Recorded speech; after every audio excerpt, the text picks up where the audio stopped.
तो आप कैंप लगा रहे हो, कैंप के पीछे उद्देश्य क्या है? इन कैंप के पीछे मुख्यतः माननीय उच्चतम न्यायालय द्वारा मैं आपसे बता दूं नंबर 1 राष्ट्रीय लोक अदालत, नंबर 2 अभी दिव्यांग का बताया, तो दिव्यांग विशेष योग्यजन जितने भी उनका 100% रजिस्ट्रेशन, न केवल रजिस्ट्रेशन, अगर उनका रजिस्ट्रेशन हो गया तो उनको लाभ मिल रहा है नहीं, उन सभी को 100% लाभ मिले।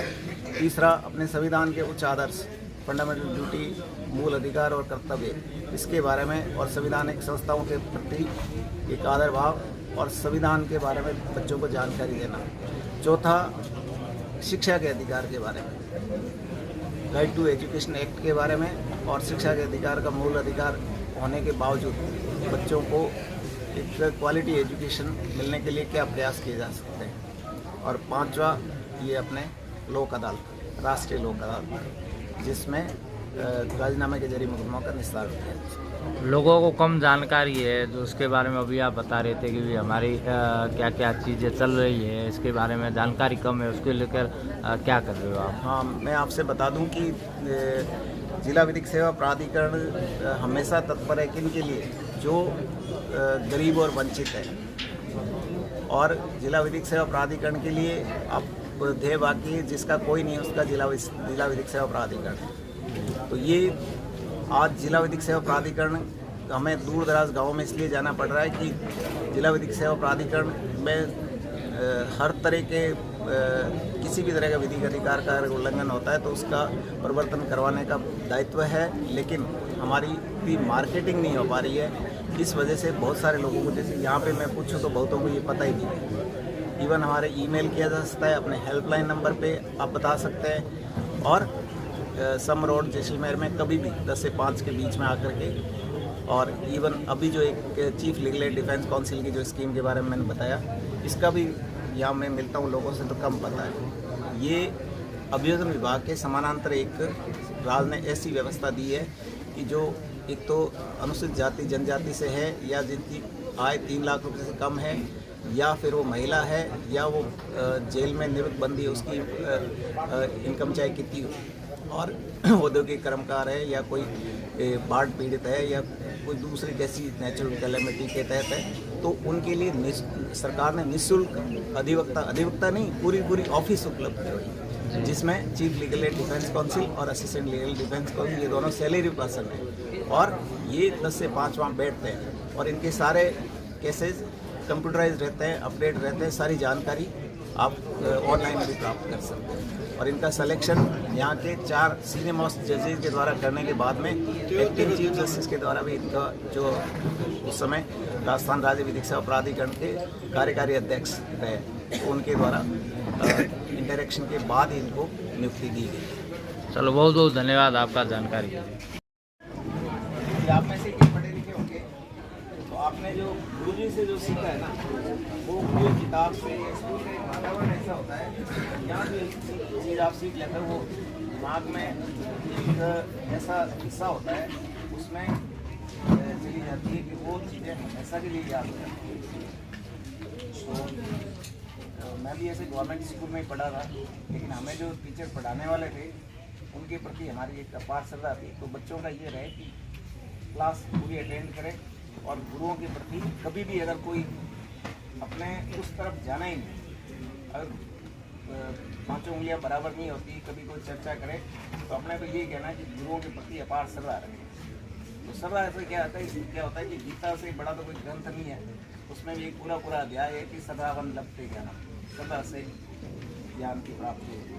और ये जो कमलाराम जी जो कर रहे हैं, ये लाइब्रेरी वाला, अब क्या है कि अपन टेक्नोलॉजी से दूर, अब क्या है कि ये इंदिरा राम जी क्लास ले रहे हैं, तो एक क्लास में इंदिरा राम जी टीवी में है ना 5 कमरों में दिखाई दे रहे हैं। और ये बहुत सारे स्कूल में मैं जाता हूँ, बहुत रिमोट स्कूल, और अभी कोई लाइट की समस्या तो सोलर सब आ रहे हैं। तो कहने का मतलब इसके बारे में अपने को सोचना चाहिए कि एक पढ़ाई का जो है ना, ऐसे नहीं कि अपन है ना बच्चे को 10वीं तक खेल दिया, 12वीं तक खेल दिया। मेरे को आज आपके साइकिल से ऐसे आने में मतलब मैं ये पीड़ा महसूस की है कि इन बच्चों के सामने मैं ज़्यादा बात इसलिए नहीं की। बाकी ये जो बच्चों का स्तर है ना, ये बाकी बच्चों से, मैं अभी से सीकर से यहाँ पे आया हूँ, तो वहाँ पे 6-7 क्लास के बच्चे को ये ढाल दिया जाता है कि इधर जाएगा भाई, डॉक्टरी पढ़ाई करेगा, क्या करेगा, तो वहाँ पे ये बच्चे अपने पिछड़ जाते हैं। तो अगर सारे जो विराजमान है अपने पेरेंट्स, इनके लिए भी कोई ड्यूटी है क्या शिक्षा के बारे में? कोई बच्चा बच्ची बताएगा मुझे? हाँ, खड़े हो। यहाँ आता सभी को है, लेकिन ये जो झिझक है आपकी, मैं गुरुजनों से भी निवेदन करूंगा कि ये जो नो बैग डे होता है शनिवार को, उस दिन इस तरह की एक्टिविटी हो कि बच्चों का पूरा एक्सपोजर हो और उनकी झिझक मिटे। हाँ बेटा, आगे आओ, देखिए सबको बताओ, यहाँ से बताओ। जिसमें माता पिता को बच्चों की शिक्षा पर पूरा ध्यान देना है और उन्हें बच्चों की शिक्षा उपलब्ध करवानी है, भले उनकी जैसी भी स्थिति हो पर उन्हें बच्चों की शिक्षा पर पूरा ध्यान दें। तो आपका नाम? तो निशा के लिए इतनी जोर से तालियां बजाओ दोबारा कि निशा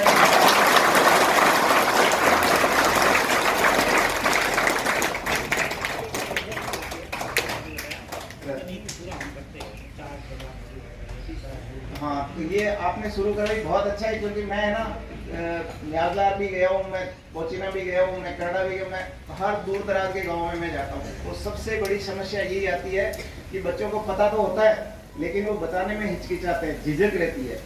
तो ये जो नो बैग डे है वो मस्ती का दिन नहीं है, उस दिन ये सारी एक्टिविटीज होनी चाहिए। और तो ये राइट टू एजुकेशन एक्ट भी, इसमें अधिनियम भी बना दिया। आर्टिकल 51A का जो 11 पॉइंट अभी निशा ने जो बताया, उसके आगे बढ़ करके ये क्या 2009 में अधिनियम भी बन गया। उसके बावजूद अगर कोई बच्चा स्कूल तक नहीं पहुंच रहा है तो ये अपन सबकी सामूहिक जिम्मेदारी है। आप भी ये राज्य के कर्मचारी, ग्राम सेवक, आंगनबाड़ी, आशा सहयोगिनी, ANM, मेरी आज शाम को 4 बजे इसी सिलसिले में सबसे मीटिंग है, ताकि सब कोऑर्डिनेट करके और इस तरह का कम से कम इसको शिक्षा के अधिकार से कोई वंचित नहीं रहे।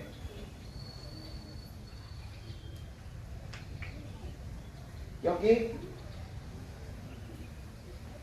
आर्टिकल 14 भी है समानता का अधिकार, जिसमें कहा है कि समानों के बीच समानता, इक्वलिटी अमॉन्ग इक्वल्स। लेकिन जहां तक मैं समझता हूँ बच्चे बच्चे होते हैं। तो संविधान निर्माताओं का ये नहीं था कि गरीब का बच्चा अच्छी स्कूल में पढ़ ले या गरीब का अमीर का बच्चा अच्छी स्कूल में पढ़ ले और गरीब के बच्चे को वो अवसर उपलब्ध नहीं हो। कम से कम एक शिक्षा का अधिकार, ऐसा अधिकार होना चाहिए जो गरीब अमीर सभी को समान रूप से मिले। और जब शिक्षा का अधिकार मिल जाता है, शिक्षा अच्छी हो जाती है, मेरे ख्याल से किसी और चीज़ की अपने को जरूरत ही नहीं होती।